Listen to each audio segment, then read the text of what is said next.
Hi అండి, అందరికీ నమస్కారం. ముందుగా వెల్కమ్ టు అవర్ ఛానల్ తెలుగువారి ముచ్చట్లు. ఈరోజు మనం చెప్పుకోబోయే కథ పేరు నాలుగో కోతి. రచయిత జయంతి ప్రకాశ శర్మ గారు. ఈరోజు మనం చెప్పుకోబోయే కథ చాలా బాగుంటుంది. కథ విన్న తరువాత మీ అభిప్రాయం నాకు కమెంట్లో తెలియజేయండి. నచ్చితే లైక్ చేయండి. ఇక మనం కథలోకి వెళ్ళిపోదాం. ఈ మధ్య చంద్రమ్మ బొత్తిగా కనబడటం లేదు. నిజానికి చంద్రమ్మ అసలు పేరు నాకు తెలియదు. ఎప్పుడో 15 ఏళ్ల క్రితం మొదటిసారి చూశాను. అప్పట్లో చేతిలో పుస్తకాలతో స్కూలుకు వెళ్తూ ఉండేది. పాపం కాళ్ళకి చెప్పులు కూడా ఉండేవి కావు. బట్టలు బాగా మాసిపోయి నలిగిపోయి ఉండేవి.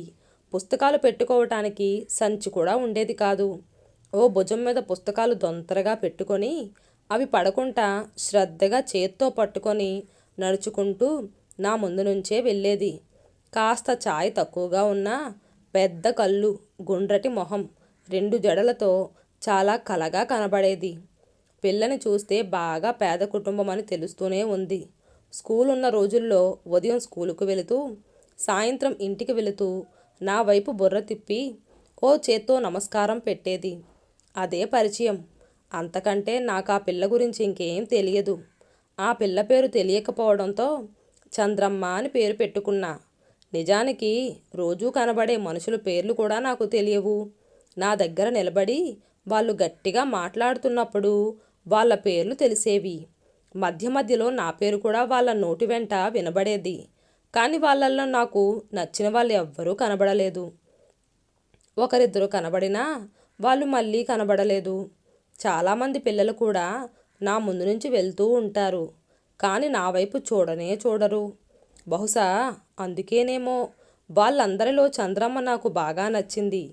అంటే ఆ పిల్ల మొహం కలగా ఉందని నచ్చడం కాదు, ఆ మొహంలో ఉన్న అమాయకత్వం వల్ల కాబోలు, లేదా చదువు పట్ల ఆ పిల్లకున్న శ్రద్ధ వల్ల కామోలు. అలా నాకు చంద్రమ్మ బాగా పరిచయం అయింది. ఇంతకీ చంద్రమ్మకి నేనెవరో తెలుసో తెలియదో నాకు తెలియదు. మా మధ్య 100 ఏళ్లకు పైగా తేడా ఉంటుంది. అయితేనే నాకు చంద్రమ్మ బాగా అలవాటైపోయింది. అసలు నా గురించి చెప్పలేదు కదూ. నేను పుట్టి బ్రతికి మరణించి చాలా కాలం అయిపోయింది.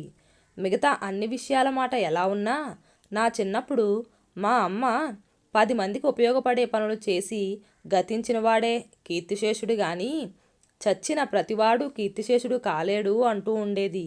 ఆ మాటలకు అర్థం నాకు అప్పట్లో బోధపడలేదు. కానీ ఇప్పుడు బాగా అర్థమయ్యాయి. తమాషా ఏమిటంటే నా పేరు వినబడుతున్న పేరుకి ముందు ఆ క్రీస్తుశేషులు అక్షరాలు అసలు వినపడవు, కనబడవు. అంటే ఇంకా నేను సజీవుణ్ణే అనిపిస్తుంది.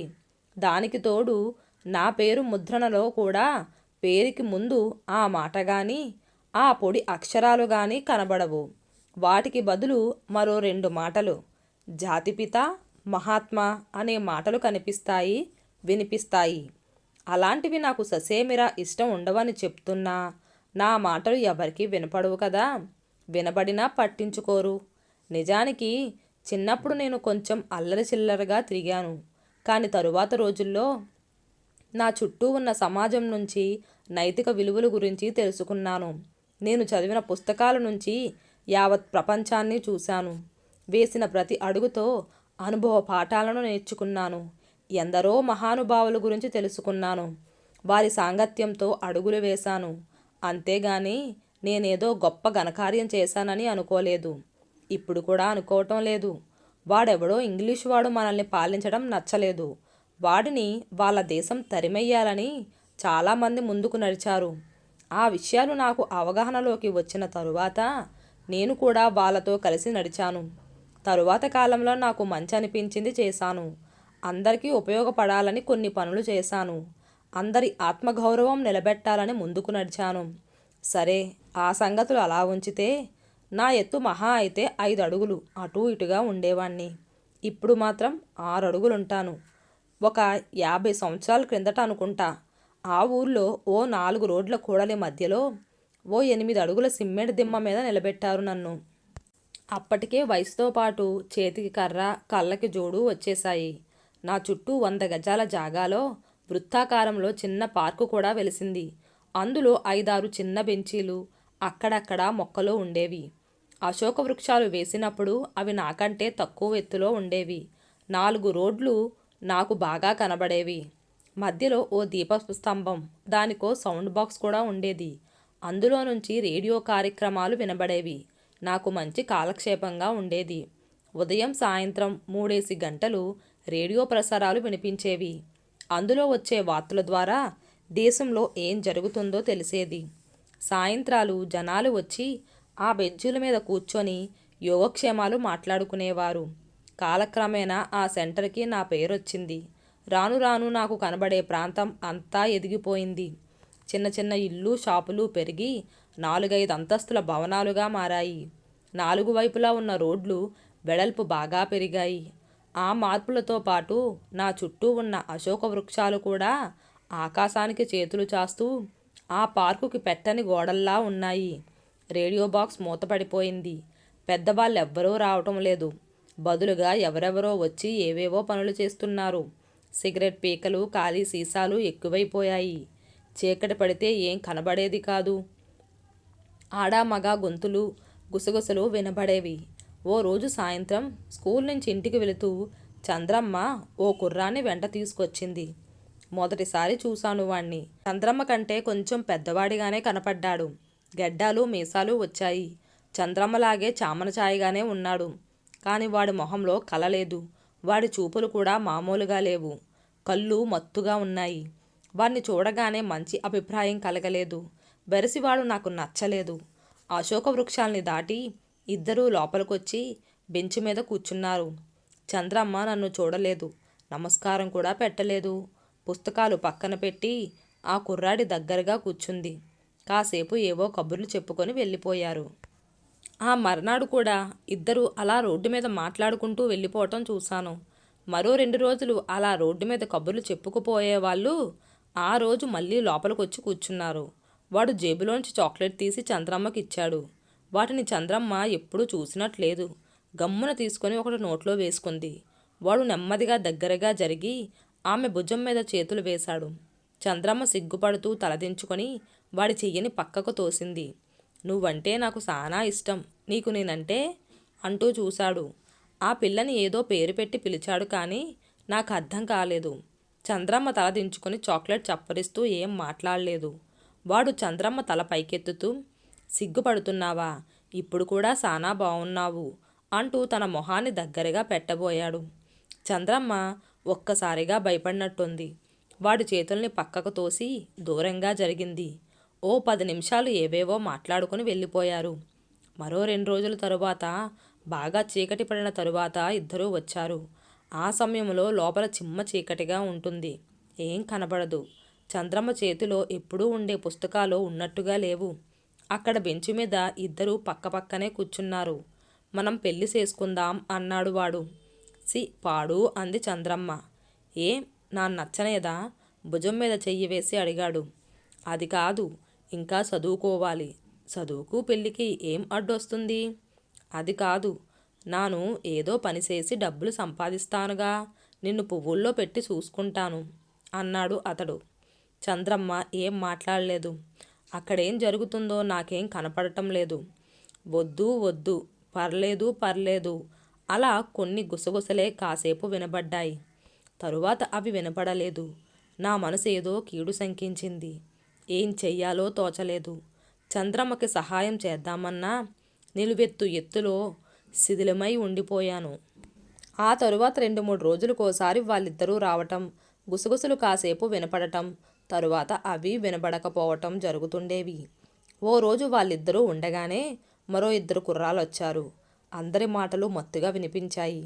చంద్రమ్మ అరుపులు, ఏడుపు, వాళ్ళ నవ్వులు అర్ధరాత్రి వరకు వినపడుతూనే ఉన్నాయి.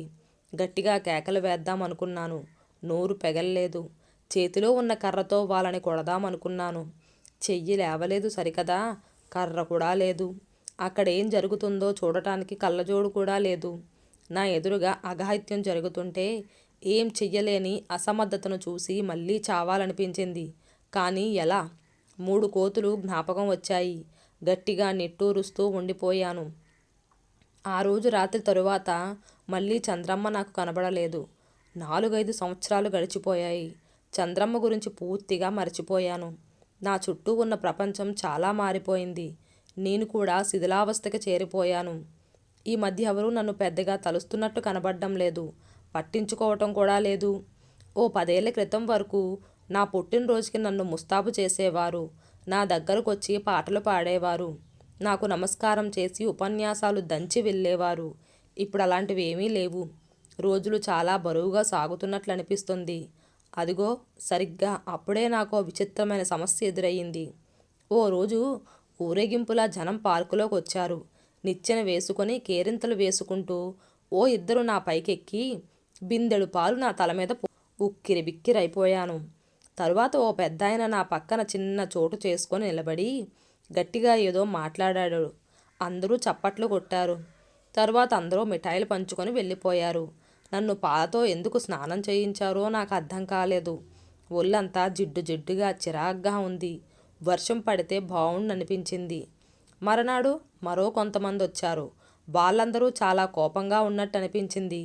ఆ జనంలో నుంచి ఓ 3 పైకెక్కి నా పక్కన చోటు చేసుకుని నిలబడి మైకు పుచ్చుకొని ఏవేవో మాట్లాడారు. వాళ్ళ మాటల్లో పరుష పదాలు, అశ్లీల మాటలు కూడా విరివిగా దొర్లాయి. ఆ మాటలు పూర్తవ్వగానే ఓ పెద్ద బకెట్ నీళ్ళలో ప్యాకెట్ పాలు కలిపి నాకు స్నానం చేయించారు. తరువాత కూడా మరో ఇద్దరు కింద నిలబడే గట్టిగా మాట్లాడి ఎవరికో హెచ్చరికలు కూడా చేశారు. ఓ పావుగంట హడావిడి చేసి తరువాత పెద్దగా అరుస్తూ ఈలలు వేసుకుంటూ అందరూ వెళ్ళిపోయారు. అది మొదలు రోజుకో 2 రోజులకో ఓసారి నాకు ఈ క్షీరాభిషేకం తప్పడం లేదు. ఆ తరువాత నాకు ఒళ్ళంతా జిడ్డు జిడ్డుగా ఉండేది. చిరాకేసేది. దానికి తోడు ప్రతిసారి అలా ఆ పాలు నేలపాలు అవుతుంటే బాధ వేసేది. వాళ్ళందరి మీద చెడ్డ కోపం వచ్చేది. కానీ ఏం చేయగలను? ఈ ప్రహసనం మొదలైన కొన్ని రోజుల తరువాత మళ్ళీ చంద్రమ్మ కనబడింది. ఓ రోజు చంటి పిల్లాన్ని ఎత్తుకొని మరో చిన్న పిల్లని వెంట నడిపించుకుంటూ వచ్చింది. చింపిరి జుట్టు, చిరిగిపోయిన బట్టలు, స్నానం చేసి చాలా కాలమైనట్టుంది. మొహంలో ఆనాటి కల లేదు. చంద్రమ్మను చూస్తూనే పరిస్థితి పూర్తిగా అర్థమైపోయింది.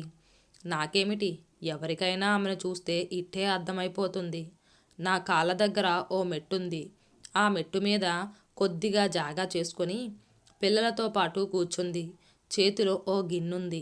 ఆమె అలా ఎందుకు కూర్చుందో అర్థం కాలేదు. ఇంతలో ఊరేగింపుగా జనం వచ్చారు.